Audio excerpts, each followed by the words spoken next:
வணக்கம். இது voice today Tamil மாத இதழ் வழங்கும் இணையதள செய்திகள். மருந்தில்லா மருத்துவம் அக்குபஞ்சரை பற்றி விளக்கம் அளிக்கிறார் அக்குபஞ்சர் நிபுணர் திருமதி ஜேனி செல்வி. வணக்கம். இது வாய்ஸ் டுடே தமிழ் மாத இதழ் வழங்கும் இணையதள செய்திகள். நாம் மருந்தில்லா மருத்துவம் அக்குபஞ்சர் நிபுணர் திருமதி ஜெனி செல்வி அவர்களிடம் ஒரு கலந்துரையாடல். வணக்கம் மேடம். வணக்கம். உங்களை பத்தி கொஞ்சம் அறிமுகப்படுத்திக்கிறீங்களா நேயர்களுக்கு? என் பேர் ஜெனி செல்வி. நான் மருந்தில்லா மருத்துவம் அக்குபஞ்சர் நிபுணரா இருக்கேன்.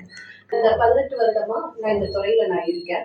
மருந்தில்லா மருத்துவம் தான் எங்களோட மெயினான எய்ம். எங்களுக்கு நாங்க ஊசி முனை மருத்துவம்னு தமிழ்ல சொல்லுவாங்க. அக்குபஞ்சருக்கு இன்னொரு பேர் ஊசி முனை மருத்துவம். வெறும் ஊசியில மருந்து இல்லாம அவங்க நாடிகளை பார்த்து அவங்களுக்கு நாங்க ட்ரீட்மெண்ட் கொடுப்போம். நாடிகளை மட்டும் நாங்க பார்க்க மாட்டோம். அலோபதி டாக்டர்ஸ் எழுதி கொடுக்குற பிரிஸ்கிரிப்ஷன்ஸ், அவங்க எலும்பு தேய்மானம் இல்ல அல்சர் அந்த மாதிரி இருக்க மைக்ரைன் அந்த மாதிரி பிரச்சனைகளை அவங்களோட ரிசல்ட்டையும் நாங்க பார்ப்போம். நாடிகளையும் பரிசோதனை பண்ணிட்டு அதுக்கு ஏத்த மாதிரி நாங்க ஊசிகளை செலுத்துவோம். இது ஊசிகள் ஒரு வாட்டி தான் யூஸ் பண்ணுவோம். அதுக்கப்புறம் அதை டிஸ்போசல் பண்ணிடுவோம். ஊசிகள் நரம்புல எல்லாரும் தப்பா நினைச்சிட்டு இருக்காங்க. நரம்புல தான் இங்க குத்துவாங்க. அக்குபஞ்சர் நரம்புல கிடையாது. ஸ்கின்னோட மேல் பகுதியில நரம்பு சில இடத்துல இருக்கும், மற்ற இடத்துல நம்ம குத்தி அவங்கள கிளியர் பண்ணுவோம். உள்ள இருக்க உடம்புல இருக்க அழுக்குகளை வெளியெடுக்கும். அப்புறம் இம்யூன் சிஸ்டம் அதை என்ஹான்ஸ் பண்றதுக்கு இந்த மருத்துவம் ரொம்ப அதிகமா நல்ல வேலை செய்யுது. கழுத்து தேய்மானம், அல்சர், மூச்சு வாங்குதல், கால் எலும்பு தேய்மானம், இதுக்கு எல்லாத்துக்குமே அக்குபஞ்சர்ல ஒரு சிறந்த முறை இருக்கு. இதுவும் நம்ம ஒரு எய்டடா யூஸ் பண்ணோம்னா நோயில்லா ஒரு சமுதாயத்தை உருவாக்க முடியும். ஆங்கில மருத்துவத்துக்கும் அக்குபஞ்சருக்கும் என்ன வித்தியாசம் மேடம்? 2 முறைகளுமே வெவ்வேறான முறைகள். அது ரெண்டுத்தையும் கம்பேரே பண்ணக்கூடாது. இது பெருசா அது பெருசா கிடையாது. அலோபதின்றது அது ஒரு பெரிய மரம். அதே மாதிரி இதுவும் பெரிய மரம் தான். ஆனா யாருக்கும் இதை பத்தி ஒரு அவேர்னஸ் இல்ல. அக்குபஞ்சர் பத்தி அவேர்னஸ் இல்லாதனால எல்லாரும் இது எப்படி நரம்புல குத்துவாங்கன்னு நினைக்கிறது இல்ல. இது மருந்து கிடையாது. மருந்து இல்லாம உங்க நாடிகளை பார்த்து உங்களோட test result, even blood test பார்ப்போம், அவங்களோட ஸ்கேன் ரிசல்ட் பார்ப்போம், எல்லாத்தையும் எக்ஸ்ரே பார்ப்போம். எல்லாத்தையும் பார்த்து நரம்புகளை தூண்டி விட்டு உள்ள உங்க உடம்புக்குள்ள இருக்க உயிர் சக்தியை நாங்க இன்க்ரீஸ் பண்ணுவோம். இங்கிலீஷ்ல சொல்லணும்னா vital energy. Increase the vital energy. அது தமிழ்லன்னா உயிர் சக்தி. ஒருத்தங்களுக்கு உயிர் சக்தி கம்மியா இருக்கும் போதுதான் உடம்புல பல பிரச்சனைகள் வரும். உதாரணத்துக்கு தலைவலினோட எல்லாருமே என்ன நினைக்கிறாங்கன்னா ஒரு சாதாரண தலைவலி அப்படின்னு. ஆனா கிடையாது. தலைவலியில பல வகைகள் இருக்கு. கேஸ்ட்ரிக்கான வரக்கூடிய தலைவலிகள் இருக்கு, ஐசைட் கம்மியானதுனால வர தலைவலிகள் இருக்கு, டிப்ரெஷன், மனசுல இருக்கிறத வெளியே சொல்ல முடியாதனால தலைவலி வரும். அதுக்கப்புறம் ஒழுங்கா சாப்பிட மாட்டாங்க.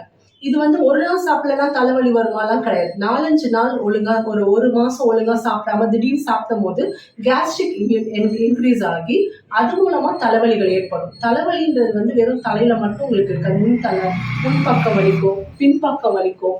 அதுக்கப்புறம் என்னன்னா கண்ணு இந்த புருவ மத்தியில இந்த புருவ சைட்ல இருந்தெல்லாம் உங்களுக்கு வலிக்கும். அப்ப நாங்க அவங்க பல்ஸ் பார்க்கும் போது உயிர் சக்தி அங்க பயங்கர கம்மியா இருக்கும். உதாரணத்துக்கு தண்ணி ஒழுங்கா குடிக்கலன்னா கூட சரி, நம்ம செல்கள் ஏங்க ஆரம்பிச்சிடும். என்னடா இது இவ்வளவு வருஷம் ஆச்சு ஒழுங்கா தண்ணி குடிக்கலையேன்னு.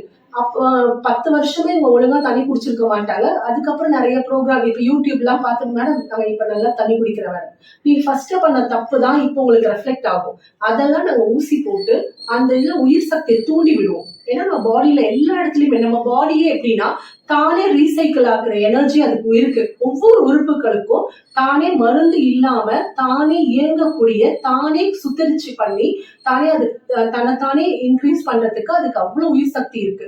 அதை நாங்க தூண்டி விடுறதா அக்குபஞ்சர். என்ன ஆகும்னா கழிவுகள் எல்லாமே வெளியே வரும். உங்களுக்கு யூரின் மூலமா வரும், ஃபீக்கல் மூலமா வரும், வேர்வை மூலமாவும் வரும். நாங்க சொல்ற மாதிரி கரெக்ட் டைமுக்கு சாப்பிடணும்.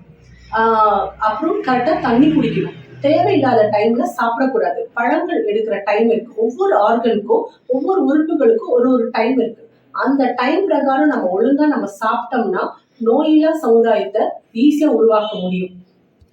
மேடம், நீங்க அக்குபஞ்சர்ல சரி பண்றதுக்கு வேற முறைகளை ஏதாவது கையாளுவீங்களா? அக்குபஞ்சர் தான் மெயின்மா. இது கூட மாக்ஸான் ஒண்ணு இருக்கு, அதாவது மூலிகை ரோல் அது இருக்கும். அதை நாங்க ஹீட் படுத்தி ஒவ்வொரு புள்ளிகள் நாங்க நீடல் போட்டிருக்க ஒவ்வொரு புள்ளிகளையும் தூண்டி விடுவோம். அது ஹீட் காமிச்சு பண்ணுவோம். அதுக்கப்புறம் கப்பிங்னு ஒரு ட்ரீட்மெண்ட் இருக்கு. அந்த கப்பிங் ஹீட் கப்பிங் இருக்கு, நார்மல் கப்பிங் இருக்கு. அது கழுத்து தேய்மானம் இல்ல அல்சரு, ரொம்ப உடம்பு ஊதி இருக்கு, இப்போ இவங்களுக்குலாம் வந்து கப்பிங் ட்ரீட்மெண்ட் நாங்க கொடுப்போம். அது மட்டும் இல்லாம வர்மாவும் எனக்கு தெரியும். ஸோ வர்ம சிகிச்சை யாருக்கு தேவையோ அவங்களுக்கு வர்ம சிகிச்சை தேவைன்னா அதுவும் நான் பண்றேன். அதுக்கப்புறம் வந்து அரோமேட்டிக் தெரப்பி. அரோமா தெரப்பின்றது என்னன்னா மனசு சம்பந்தப்பட்டது. இப்ப எல்லாருமே நம்ம வந்து முந்தி வந்து கூட்டு குடும்பம் இருக்கும், எல்லாருக்கும் நம்ம பேசுவோம், மனசு விட்டு பேசுவோம், அவ்வளவு ஒரு பிரச்சனைகள் இருக்காது, பினான்சியல் பிரச்சனையும் ரொம்ப இருக்காது. இப்ப எல்லாரும் வேலைக்கு போறோம், எல்லா வகை பிரச்சனையும் நம்ம ஃபேஸ் பண்ணிட்டு தான் இருக்கோம். இப்போ மனசுக்குள்ள இருக்க விஷயங்களை யார்ட்டும் பகிர்ந்துக்க முடியாம மனசுக்குள்ளேயே அது வந்து தேங்கி நின்று கழிவுகளா நிற்குது. ஸோ அவங்களுக்கு நாங்கள் நீடலும் பண்ணிட்டு தூக்கமின்மைக்கு அக்குபஞ்சர்ல சிறந்த புள்ளிகள் இருக்கு, அதை தூண்டி விட்டுட்டு அரோமேட்டிக் ஆயில் நாங்கள் கொடுப்போம். எக்ஸாம்பிள் லாவெண்டர், அந்த மாதிரி. இது வந்து லாவெண்டர் வந்து எல்லாத்துக்கும் தெரிஞ்ச ஒரு அரோமா ஆயில். இந்த மாதிரி உட் ஆயில், நிறைய ஆயில்ஸ் இருக்கு. யாருக்கு என்ன தேவை அதுக்கு நாங்க அவங்களுக்கு ஆயிலும் நாங்க கொடுத்து ஒரு மசாஜ் மாதிரி கொடுப்போம் தலையில தூக்கமின்மைக்கு. இல்ல அவங்களுக்கு நாங்க அந்த ஆயிலை நாங்க எப்படி யூஸ் பண்றதும் சொல்லி அது மூலமாவும் அவங்களுக்கு கொடுப்போம். ஹோமியோபதி அந்த மெடிசன்ஸும் இப்போ மக்கள் வந்து மருந்தோட வாழ்ந்து அக்குபஞ்சர் மட்டும் கொடுத்தா மேடம் இவ்வளவுதான் ஊசியா, வேற ஏதாவது கொஞ்சம் மருந்து தாங்கல, அப்பதான் அவங்களுக்கு சாட்டிஸ்ஃபைட் ஆகுது. மனசு வந்து மருந்து எடுத்தாதான் சரியாகும்ன்ற மாதிரி ஒரு மனநிலை வந்துட்டாங்க. ஸோ அப்படி நாங்க என்ன பண்றோம், இது வந்து வெறும் இது உணவு மூலம் தான் நாங்க சரி பண்ணிட்டு இருந்தோம். கிட்டத்தட்ட 15 வருஷமா உணவு மூலம் மட்டும்தான் நாங்க சரி பண்ணோம். ஆனா இப்போ மக்களோட மனநிலைமைக்கு ஏற்ற மாதிரி இப்ப நாங்க கொஞ்சம் நாங்க மற்ற மெடிசன்ஸும் நாங்க அவங்களுக்கு ப்ரிஸ்கிரைப் பண்றோம். சித்தா டாக்டர்ஸ் அவங்கள ரெஃபர் பண்ணி சித்தா மெடிசன்ஸ், அதுக்கப்புறம் ஆயுர்வேதிக் மெடிசன்ஸ், ஹோமியோ, இந்த மெடிசன்ஸை நாங்க கொடுத்து பண்றோம். பட் எங்களோட மெயின் இது வந்து மருந்தெல்லாம் மருத்துவம், உணவே மருந்து. உணவே நம்ம வந்து கரெக்ட் பண்ணிட்டோம்னா அது டைஜஷன், இது எப்படி சாப்பிட்டா எந்த நோய். இப்போ உதாரணத்துக்கு எல்லாத்துக்கும் நரம்புலாம் ரொம்ப வலிக்குது, கை கால்லாம் ரொம்ப வலிக்குது, நர்வ் வந்து கையெல்லாம் பார்த்தா ஷிவர் ஆகும். வயசானவங்களுக்கு மட்டும் இல்ல, சர்விக்கல் ப்ராப்ளம் இருக்கிறவங்களுக்கு அவங்க கையை தூக்குனாங்கன்னா கையெல்லாம் நடுங்கும். ஸோ அப்படிப்பட்டவங்களுக்கு நாங்கள் என்ன பண்ணோம், கொத்தவரங்காய் இருக்கு இல்லையா, அது ஒரு 10 கொத்தவரங்காய் எடுத்து கொஞ்ச நேரம் வெந்நீர்ல ஊற வச்சுட்டு மிக்சியில அரைச்சு அதை ஃபில்டர் பண்ணி அது தண்ணியை குடிச்சாலே நரம்புகளுக்கு ஸ்ட்ரென்த் கொடுக்கும்.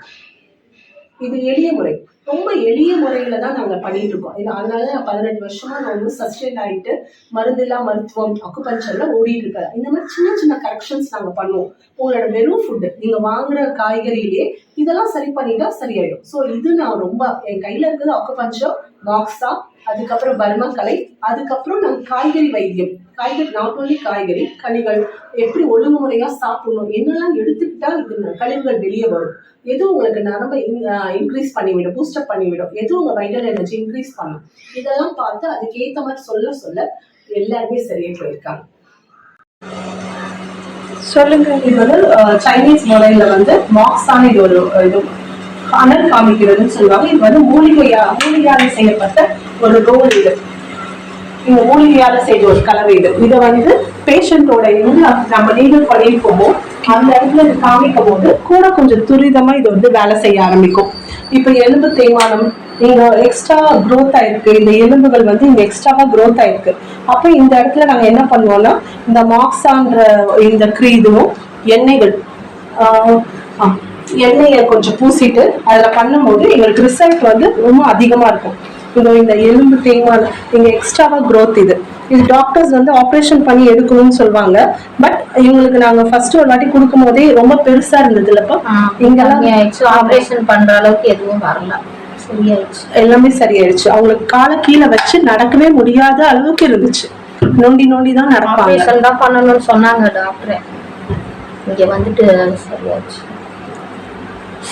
இதாவது இதை எப்படி இவ்வளவு தூரத்துல அண்ணன் காமிக்கிற மாதிரி தான் காமிக்கும் போது இது உள்ள போயிட்டு அதோட வேலையை அது காமிக்க ஆரம்பிச்சிடும்.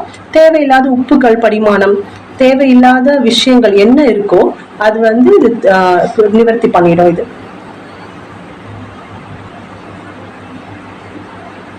இந்த மாதிரி தூரமா இருந்து அனல் காமிக்கும் போதே நம்ம இப்ப தொப்புள் அனல் காமிப்போம். இது அல்சர் இருக்கிறவங்களுக்கு, ஜீரண சக்தி இல்லாதவங்களுக்கு, ப்ராஸ்டேட் கிளாண்ட் வீக்கம், கர்ப்பப்பை ப்ராப்ளம், அதுக்கெல்லாம் நாங்கள் அங்கங்கே அனல் காமிக்கும் போது அதோட உள்ள போயிட்டு அதோட வேலையை அது காமிக்க ஆரம்பிச்சு. இது ஃபுல்லாவே மூலிகையால செய்யப்பட்ட ஒரு ரோல் இது. அதனால கடகடன்னு இது சரியாகும்.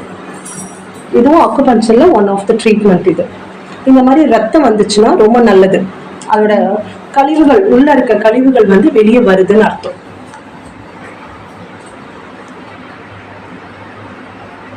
பயப்படுவாங்க. ஆனா அக்குபஞ்சர் முறை பிரகாரம் அந்த இடத்துல இருந்து பிளட் வந்துருச்சா, அப்போ ஓகே, அவங்களுக்கு வந்து அங்க இருக்க நோய்கள் வந்து வெளியே வந்துருச்சு, அழுக்குகள் வெளியே வந்துருச்சு. ரொம்பலாம் வராது, ஒரு டிராப் தான் வரும். அந்த ஒரு டிராப் வெளியே வரும்போதே அவங்களுக்கு இருக்கிற நோய்கள் எல்லாமே சரியாகுது.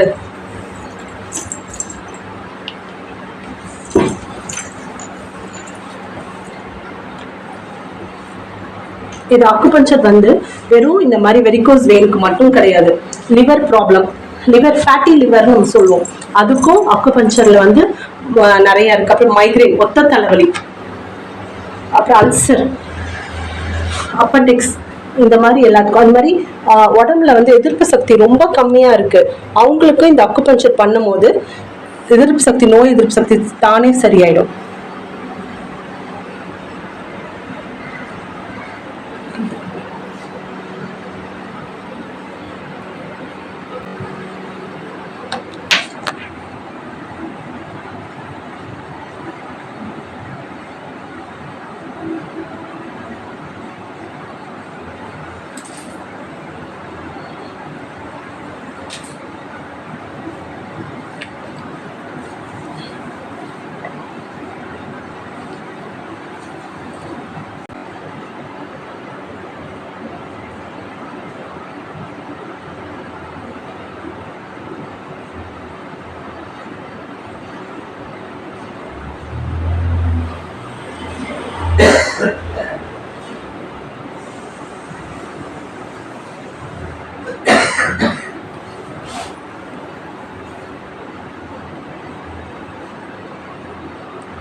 இது வந்து இது மார்க்ஸ் அப்படி காமிக்க அந்த ஜவ்வுக்கு நடுவில் இருக்க பிரச்சனை நீங்கி ஜவ்வு வளர ஆரம்பிக்கும்.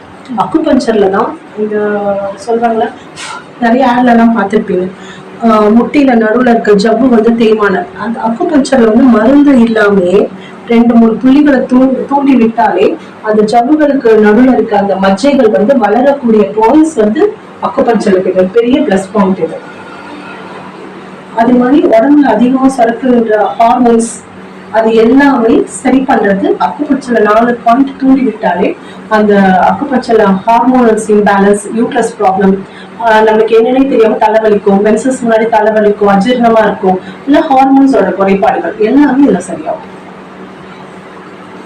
இந்த நீடில்ஸ்லாம் ஒன்ஸ் யூஸ், அவ்வளவுதான். இதுக்கப்புறம் இதுக்கு குப்பையில தான் போடணும். நன்றி மேடம், உங்க பொன்னான நேரத்தை வாய்ஸ் டுடே நேயர்களுக்காக ஒதுக்கி தந்ததற்கு நன்றி. நன்றிமா, எனக்கு இப்படி ஒரு வாய்ப்பு கொடுத்த வாய்ஸ் டுடேக்கு ரொம்ப ரொம்ப நன்றி. வாய்ஸ் டுடே செய்திகளுக்காக செய்தியாளர் ஆர் சர்க்குணம் அவர்களுடன் இதழ் ஆசிரியர் கவிஞர் அப்சர் பாஷா. நன்றி, வணக்கம்.